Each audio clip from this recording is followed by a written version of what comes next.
compartilha com seus amigos, assina o nosso canal e sabendo que hoje é o dia que o Senhor fez, 23 de outubro, o dia do nosso primeiro ano de live, buscando salvar as famílias, trazendo palavra de instrução a cada família e a cada coração.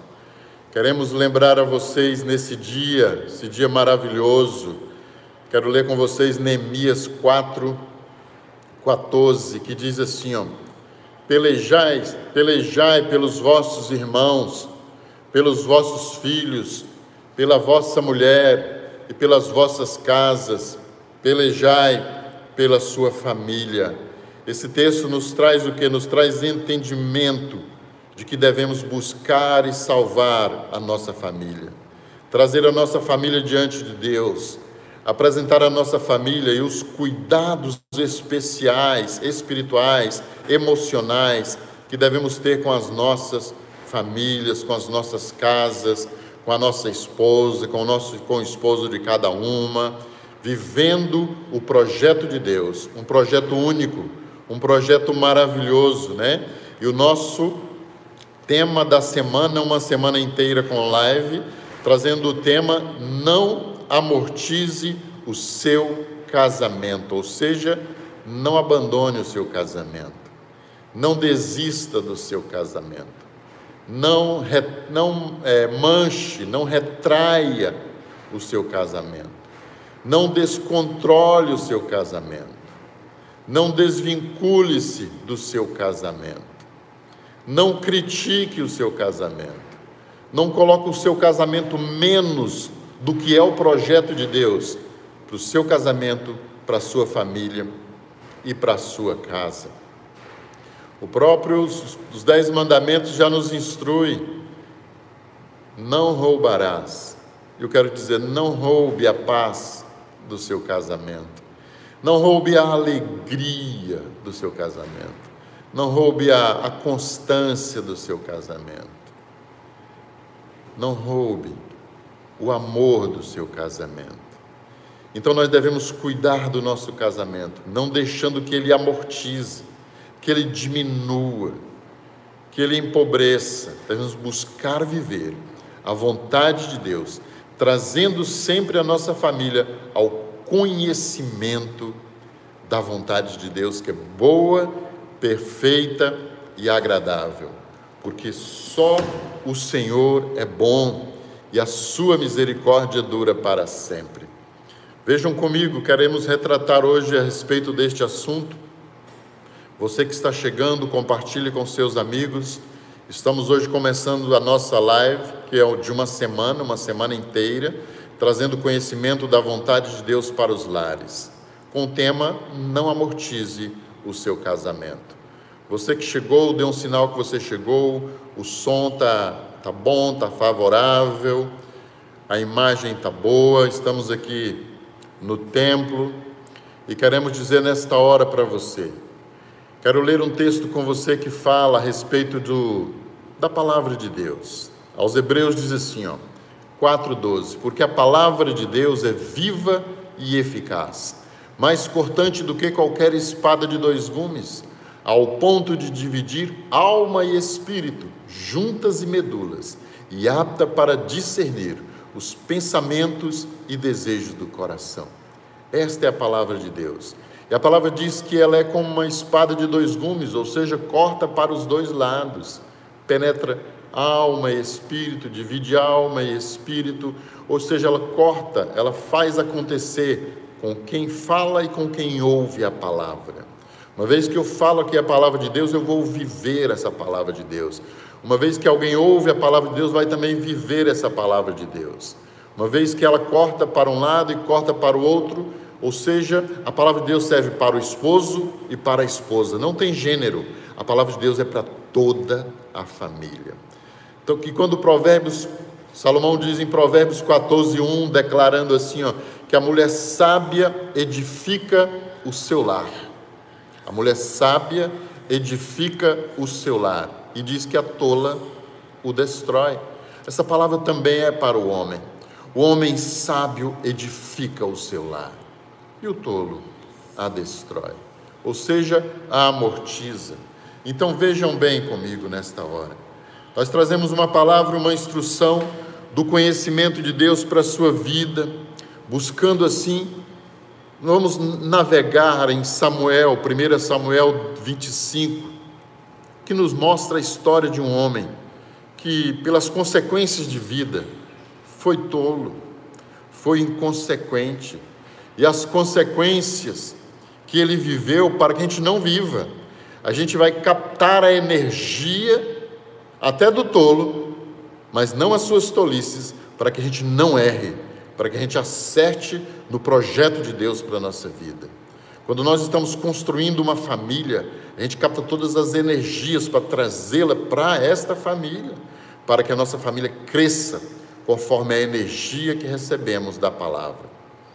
E a palavra em 1 Samuel 25 mostra que Nabal era um homem parente de Caleb, lembrando que Caleb era conhecido como protetor, o nome dele quer dizer cão protetor, que protege, ou seja, Nabal era dessa família, alguém que era protetor, aprendeu a ser protetor, cuidador, zeloso com o projeto de Deus para a sua vida, e este homem estava muito rico, ele tinha muitos camelos, muitos bois, muitas cabras, e ele era muito poderoso em todas as suas colheitas, ele tosqueava as ovelhas, e ali no tempo de festa ele fazia aquele banquete para os seus amigos. Tempo de colheita é tempo de banquete para os amigos. E esse texto da palavra, 1 Samuel 25, diz que Nabal, porém, era nécio, era grosso. Nécio quer dizer insensato. Ele era mau, ou seja, ele era contrário a tudo que era bom.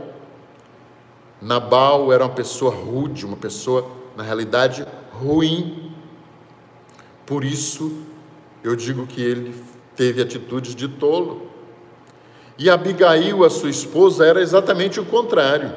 Inteligente, sábia, humilde. O que diríamos agora? Uma mulher de Deus. Assim era Abigail. E a gente sabe que muita gente ensina por aí, até a física ensina que polos opostos se atraem, mas na vida espiritual eu quero dizer que polos opostos não se atraem, porque polos opostos não conseguem ser uma só carne. Ou seja, a minha primeira orientação para você não amortizar o seu casamento é você viver e vivenciar Gênesis 2:24, que diz assim: deixará, pois, o homem pai e mãe, e se unirá à sua mulher, e os dois se tornarão uma só carne, ou seja, o mesmo polo. Serão dirigidos e controlados e instruídos pelo Espírito Santo, uma mesma vida, uma mesma unidade, uma mesma linguagem, uma mesma fé e uma mesma esperança e um mesmo amor. Por isso que eu digo que na vida espiritual, os polos que estão conectados com o doce Espírito Santo, eles sim se atraem, eles falam a mesma linguagem.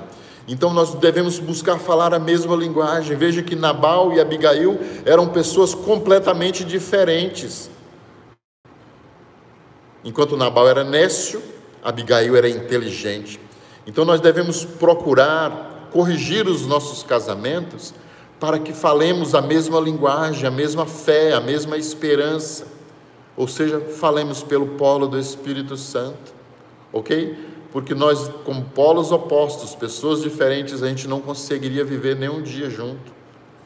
E vejam que Nabal, ele tosqueava as ovelhas, era o tempo da grande colheita, e na grande colheita, Nabal fazia grandes festas para o povo, era uma fartura grande, e os amigos iam para aquele banquete.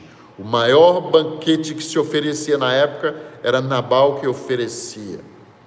E Davi, que tinha um exército, formando o exército, e que iria também ali, ajudava na segurança da região, daquele local, e simplesmente Davi falou: olha, está tendo festa, vamos pedir para ele, já que a gente ajuda ele aqui na segurança local, vamos pedir para ele comida para o nosso exército, para a gente se alimentar. Estamos aqui no campo de batalha. E Davi mandou alguém buscar lá uma comida, pedir para ele, para Nabal, um pouco de comida. E Nabal franziu bem a testa. Nabal retrucou o projeto de Deus.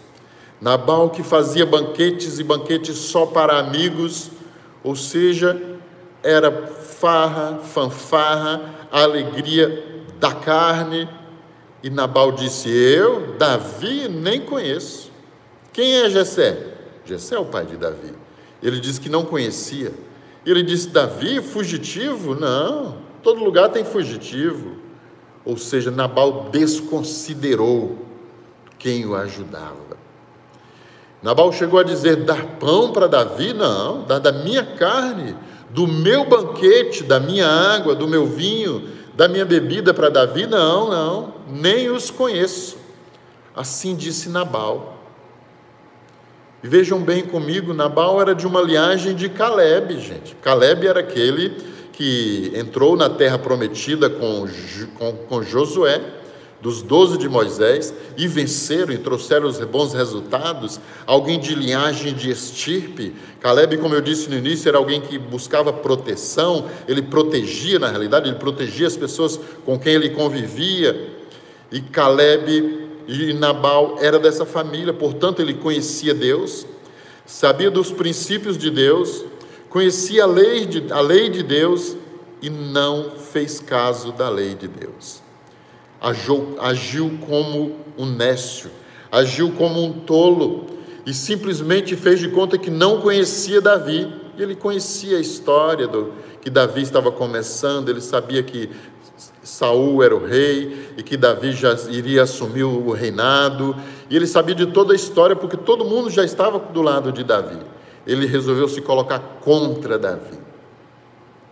Vejam bem que Nabal era alguém parecido com algumas pessoas de hoje em dia, né? Que frequenta a igreja, que costuma ir aos cultos, mas a gente não sente a presença dele. Nabal era aquela pessoa, era aquele tipo de homem que ajuda todo mundo, mas não ajuda a igreja.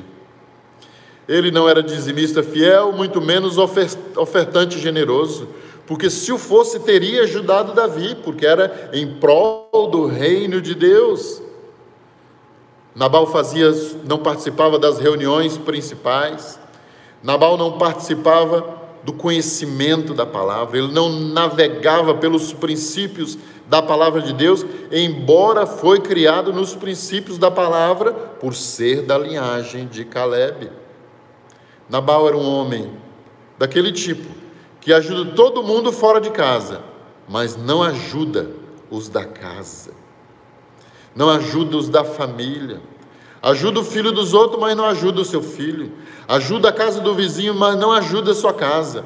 A casa do vizinho é melhor para ele troca até a lâmpada da casa do vizinho, mas quando é para trocar na casa dele, ele não troca.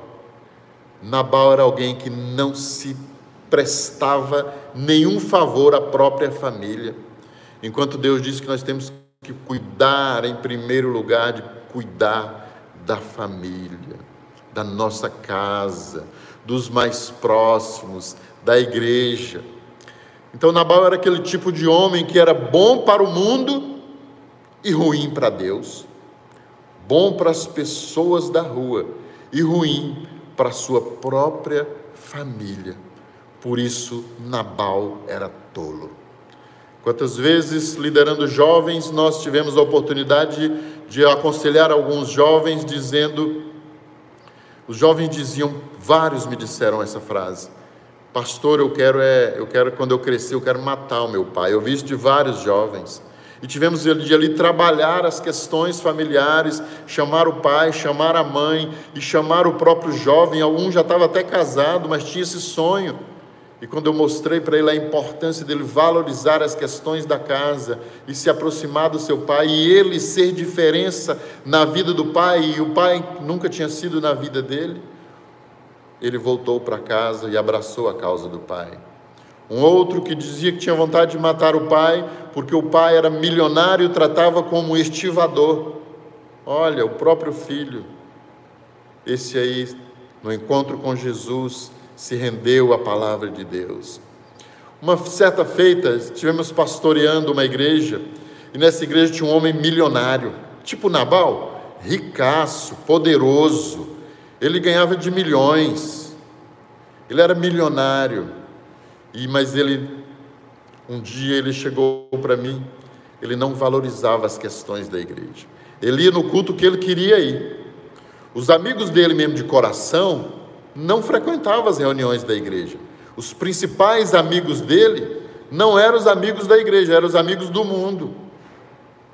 O chefe, aquele que investia na empresa dele, era o povo do mundo. E simplesmente, vejam bem, um dia ele resolveu fazer o casamento do filho. Ele não convidou ninguém da igreja. Interessante, né? A pessoa congrega na igreja, não convida ninguém da igreja. O que aconteceu? Ele não convidou nem o pastor da igreja, que porventura era eu. Tinham outros, eu era o pastor principal. E simplesmente, no dia do casamento milionário,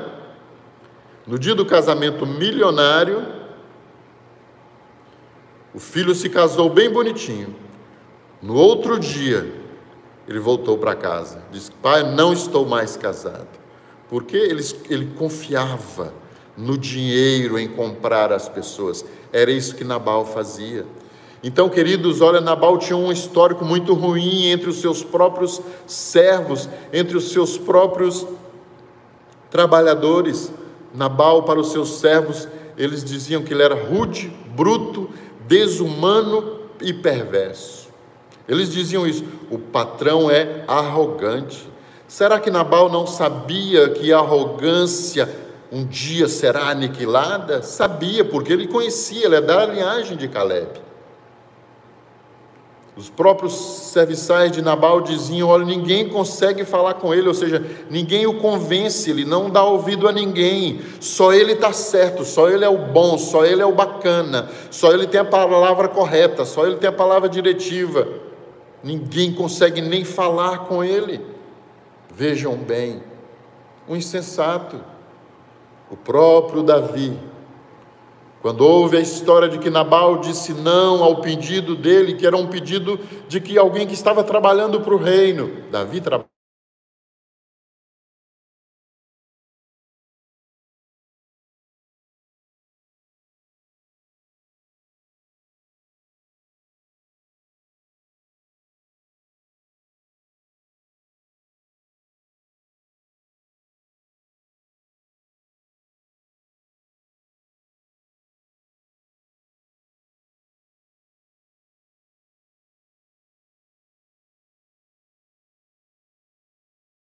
Do que ele falou a respeito, Davi decidiu uma coisa: nós vamos destruir Nabal e tudo que ele tem. Vejam bem, eu quero te dizer uma outra coisa para você entender.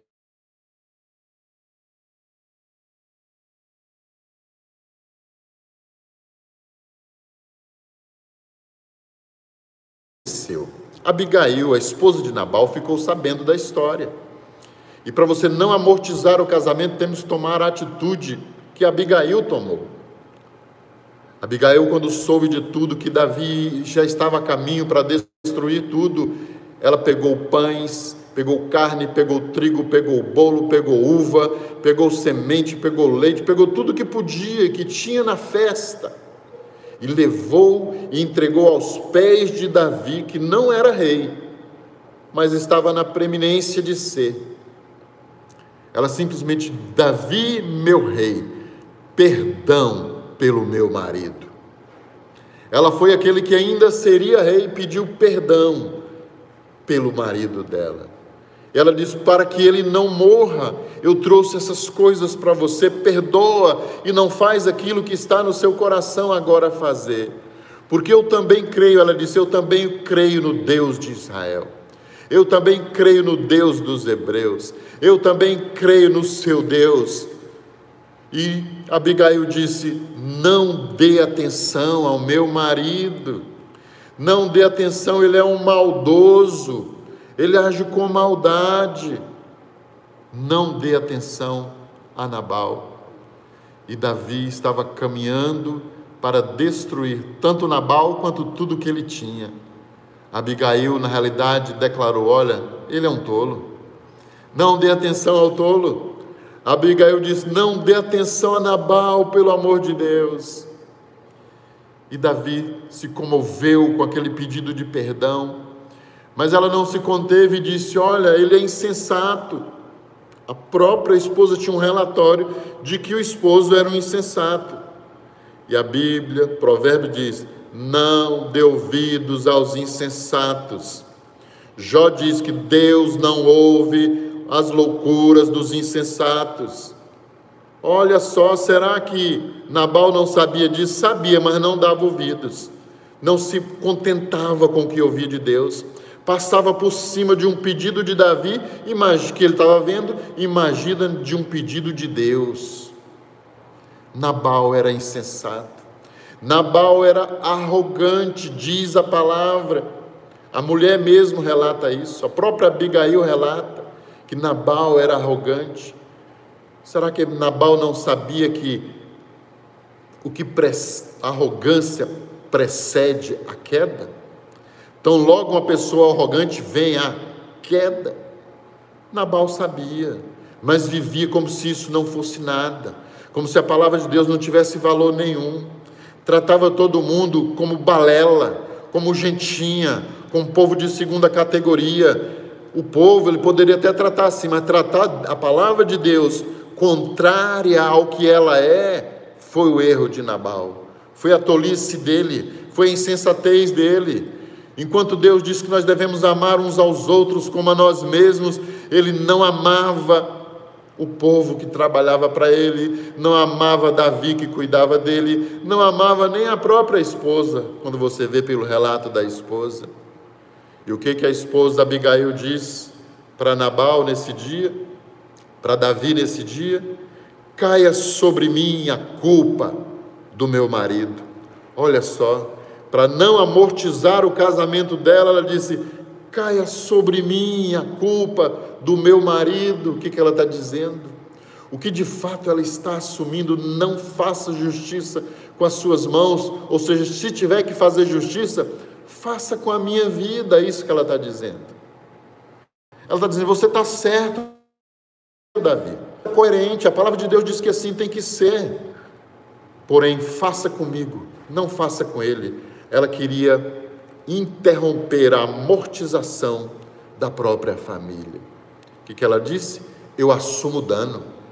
É o que eu costumo dizer, é o que nós costumamos dizer como família: nós assumimos o dano. Se tiver alguma coisa que eu tenho que pagar, eu pago, seja por quem for, seja qualquer preço que for, pago eu e não a pessoa.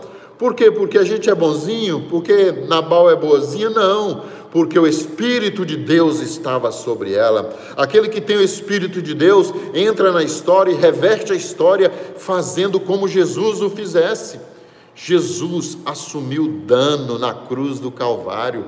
Jesus assume o nosso pecado. Nós devemos fazer o mesmo por aqueles que nos acompanham. Nós devemos fazer o mesmo pela nossa família. Jesus assumiu o meu pecado, assumiu as minhas dores, assumiu as minhas enfermidades. O castigo que me traz a paz foi colocado sobre Jesus. E Abigail fala a mesma coisa: o castigo que vai trazer a paz para o meu marido seja colocado sobre mim. Olha a posição dessa mulher. Tem ou não tem intimidade com Deus? Vai orar, ora a vontade de Deus, e não é ficar calado e depois sai resmungando igual Nabal saiu. É orar a palavra de Deus, é fazer como se Deus o fizesse. Nós sempre falamos: o que faria Jesus nesse lugar, nesta hora, no lugar de Abigail? O que faríamos nós nos passos de Jesus quando um quadro assim surge na nossa vida? O que faríamos nós se o nosso casamento tivesse para desandar? O que faríamos nós se nós estivéssemos perdendo marido, filho, mulher, esposo, esposa, igreja? O que faríamos nós? Faríamos o que Jesus fez? Pelo menos deveríamos fazer. assumir o perdão de Jesus na cruz do Calvário. Jesus se fez pobre no meu lugar para que eu seja enriquecido. Jesus se fez filho do homem para que eu me torne filho de Deus.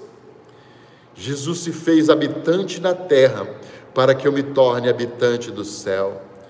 Jesus se fez tendo um padrasto na terra, no caso José, para que eu tenha um pai celestial.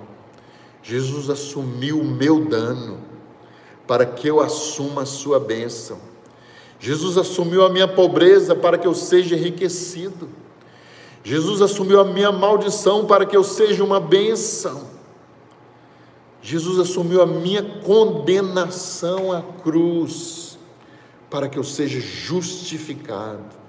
O castigo de Jesus que sofreu na cruz, o dano que Jesus sofreu. Olhávamos para ele e não víamos beleza alguma. Como ver beleza, está dizendo Isaías. Como ver beleza se ele estava machucado, espinhado, flecha no lado, chicoteado, 39 chicotadas, com pedaços de pedra e osso no final do chicote para arrancar carne e osso dele. Jesus assumiu o meu dano. Por que eu não assumiria o dano da minha esposa?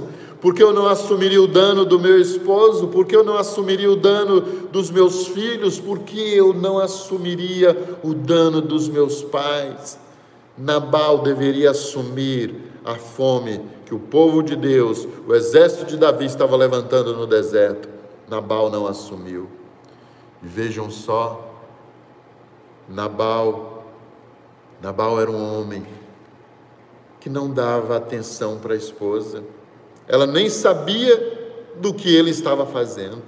Poderia muito bem chegar para Nabal, para a esposa Abigail, ó, tem um pessoal aí passando necessidade, manda umas comidas lá para eles lá. Acho que se mandasse até a sobra, eles iam querer, porque o exército na lida está com fome. Se ele tivesse falado com ela, olha, me ajude aqui, eu estou cuidando aqui dos nossos convidados, estou dando atenção para os nossos amigos, me ajuda. Ele não dava ouvidos à esposa. Eu costumo dizer, precisamos aprender a dar ouvido para a esposa. Quando a gente não dá ouvido para a esposa, ou para o esposo quando ele precisa de ser ouvido, não é só para o homem, também é só para a mulher. Às vezes uma mulher também não dá atenção para o esposo. Quando não damos a atenção para o nosso cônjuge, nós estamos menosprezando o nosso cônjuge. Quando não damos atenção para os nossos filhos, eles começam a buscar atenção dos parentes, dos amigos, da rua, das pessoas. É porque nós não estamos dando a atenção devida à carência dos nossos filhos, às motivações dos nossos filhos, aos sonhos dos nossos filhos. Nabal era assim, não dava atenção nem para a mulher, nem para os filhos. Por isso foi considerado Nabal um tolo, um insensato. Nabal não dava ouvidos à esposa, não ouvia a opinião.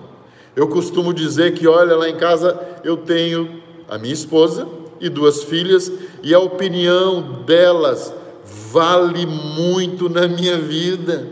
O que seria eu, vou dizer igual Pedro, o que seria eu, Jesus, para onde irei eu, se só tu tens as palavras de vida eterna? Eu digo para minha casa e para minha família, para minha esposa, minhas 2 filhas, Alana e Andresa, para onde iria eu, se não fosse os braços da minha família, os braços da minha amada, o carinho das minhas filhas? Para onde iria eu? Nabal só dava atenção para os amigos. A palavra do Senhor diz, mulher virtuosa, quem achará? Eu quero dizer, Nabal tinha, mas não achou. Nabal tinha uma mulher virtuosa, mas não achou. O que eu costumo dizer é que mulher virtuosa não se acha, se constrói.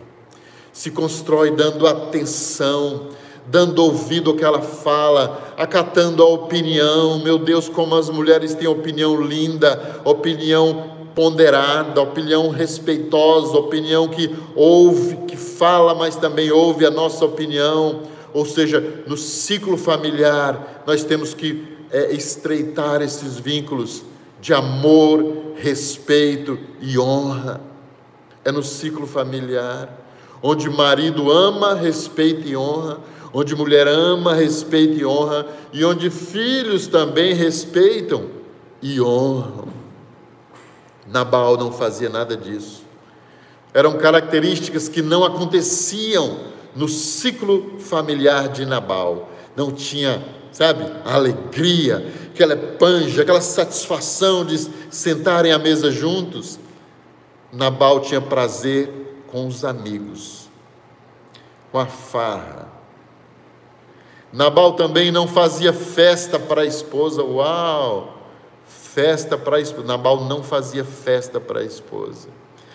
Nabal nem lembrava que a esposa tinha aniversário. E tem uns homens que ainda falam assim: não, mas a Bíblia nem faz menção de aniversário, por isso que a gente não comemora aniversário. A Bíblia só fala de aniversário de Herodes e de Dário, e na realidade esses aí nem mereciam ter um aniversário, mas na realidade, no aniversário da nossa esposa, nós devemos fazer algo diferente por elas, trazer uma alegria, trazer um presente, se fazer presente para ela. O maior presente da mulher é o esposo, o maior presente da esposa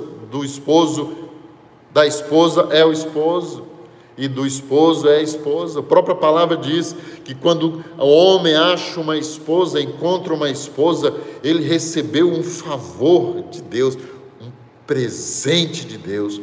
Por que não presenteá-la nas oportunidades que Deus te contempla?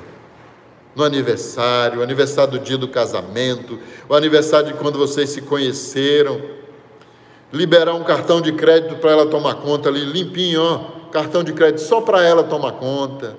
E você paga, claro, né? Mas ela também paga. As mulheres de hoje todas trabalham, são empreendedoras. A mulher sábia é a maior empreendedora que o mundo já viu. O marido dela é honrado onde ele está. O marido dela é honrado no ciclo familiar. O marido dela é honrado na casa, o marido dela é honrado na rua, nas empresas, porque ela é virtuosa. E o marido também tem de ter virtudes para trazer a mulher à presença de Deus. Quero te dizer que mulher não é escrava. Nabal tratava Abigail como escrava, mas ela não é escrava. Ou seja, Nabal não temia os princípios elementares da palavra de Deus. Nabal não entendia, não queria ver, conhecia a história, mas não vivenciava. Falava do assunto, porque ele ouviu do assunto. Ele é filho da geração de Caleb, conhecedor da palavra, que entrou na terra prometida. Uma família íntegra, a família de Caleb. De repente surge Nabal, que muda o histórico de uma família, porque é inércio, é tolo, tem atitudes que parecem uma loucura. Eram as atitudes de Nabal. Mas eu quero te dizer para você não amortizar o seu casamento. O próprio Davi perdoou Nabal. Quando Davi ouve o clamor da esposa Abigail, Davi se comove com aquela atitude. Davi se comove com a oração de Abigail, com a confissão de que o Senhor é Senhor dela, que Yahvé é Deus dela, não importa quem ela fosse, ela confessou, então a última palavra cancela as outras confissões anteriores. Uma vez que ela confessou que Deus é Senhor da vida dela, ou seja, Deus é Senhor da vida dela. Se ela buscava outros deuses antes, perdeu. Ou seja, a última confissão remove as outras. Então Davi perdoou e entendeu que ela adorava ao Deus de toda a terra. Davi entendeu. E Davi mudou. Davi estava pronto para destruir Nabal. mas com uma oração de uma mulher fervorosa, pela atitude de uma mulher fervorosa, sábia, edificadora do lar, uma mulher que impactou a sua geração pela sua atitude, uma mulher que impactou o coração dos servos, de toda a família, que impactou a geração de Israel pela sua atitude. Quebrou a raiva e a vontade de Davi destruir Nabal. Mudou uma sentença. Você sabia que a oração de um justo pode mudar uma sentença? O clamor de um justo pode muito em suas coisas, em seus efeitos. A oração de um servo justo, fiel e honesto muda o quadro de toda uma história. Nabal estava sentenciado, mas a atitude da esposa, no caso para nós, a atitude de um esposo pela esposa, muda a sentença sobre as nossas esposas também. Quando nós nos posicionamos com clamor e oração e dedicação e súplica ao Deus de Israel. E Davi disse: não vou mais fazer, não vou mais tomar a vida de Nabal. Liberou-a. Abigail volta para casa, marido vivo, mas ainda em festa, terminou a festa, ele dormiu. Quando o marido acordou, o que aconteceu? Abigail contou para ele, contou a história. E diz 1 Samuel 25, que o coração de Nabal parou. Não morreu ali não, parou. Ou seja, eu acho que ele teve um AVC. O coração dele parou. 10 dias depois, Nabal partiu. E eu pergunto, e vem aquela pergunta: alguém se levantou contra Deus e prevaleceu? Alguém que se portou como tolo prevaleceu? Alguém se comportou como insensato prevaleceu? De Deus não se zomba. Nabal, na sua tolice, amortizou a sua própria vida. Diminuiu o tempo do seu casamento, diminuiu o tempo de qualidade de vida, durou 10 dias. Diminuiu a qualidade do seu casamento.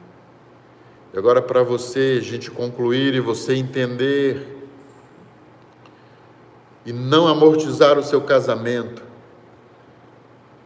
tome o seu casamento como uma expressão do amor de Cristo e a sua igreja. Essa é a sabedoria. Essa é a revelação que cada um de nós precisa. Tome o seu casamento, viva o seu casamento como quem está revelando, como quem está representando o amor de Cristo e a sua igreja. Está modelando, é trazer esse modelo de amor, respeito e honra para dentro da sua casa. Há um padrão para o casamento. O próprio Paulo descreveu em Efésios: marido, ame a sua esposa. Esposa, respeite o seu marido. Filhos, honrem os seus pais, para que se prolonguem os dias da sua vida. Olha só que coisa linda! Quando há amor, honra e respeito mútuo dentro da casa, é visto, é vislumbrado no modelo de Jesus Cristo. Nós vemos a representação de uma aliança que é eterna, e o que o Deus uniu, ninguém conseguirá separar. Homem nenhum, situação nenhuma, rancor nenhum, raiva nenhuma, ódio nenhum, discórdia nenhuma atitude humana conseguirá separar uma família que vive unida, porque ela vive com base no amor eterno, numa aliança eterna. O próprio salmista declara, Salmo 128, bem-aventurado, feliz, afortunado, rico é o homem que teme ao Senhor. Nabal não temeu ao Senhor. É o homem que teme ao Senhor e tem a sua esposa como uma videira frutífera dentro da sua. Uma família linda, uma família que produz, uma família que conquista riquezas, uma família que exponencializa a bênção de Deus na sua vida, não para neles, eles dão, eles ajudam, eles cooperam, eles servem da sua alimentação para as pessoas. Essa é uma esposa como videira frutífera, que ajuda o marido como mulher virtuosa, que todas são. Precisamos evidenciar, sim. Bem-aventurado é o homem que também tem filhos como broto de oliveira, ou seja, muitos filhos. Muitos filhos. Sabia que ter filhos é honra a Deus? Você sabia que ter uma esposa e cuidar bem dela é honra a Deus? É isso que nos faz, marido e mulher, honrados do Senhor. É isso que nos faz cuidar da nossa casa. E esta palavra que é viva e eficaz, é ela que entra dentro de nós, como uma espada de dois gumes, que divide alma e espírito, ou seja, aquilo que pensamos ou aquilo que é do espírito é dividido. Eu sei o que eu penso, mas eu sei o que o espírito está me falando. Juntas e medulas, e apta para discernir os pensamentos e desejos do coração. Esta é a palavra. Esta é a palavra que faz marido e mulher edificarem juntos, de mãos dadas, num só fé, numa só esperança, num só amor, a sua casa, edificada na bênção do Senhor. Amém, queridos? Queremos declarar nesta hora e aguardamos você amanhã às 20 horas nesse mesmo canal. Se inscreve no canal, compartilha com seus amigos e quero te dizer, dê um joinha aí e quero declarar sobre a sua vida que Yahvé, o Senhor, o mesmo Yahvé que socorreu Abigail, te socorre nesta hora. O mesmo Yahvé que socorre a mulher sábia, o marido sábio, que edifica a sua casa, edifica a sua família, que Yahvé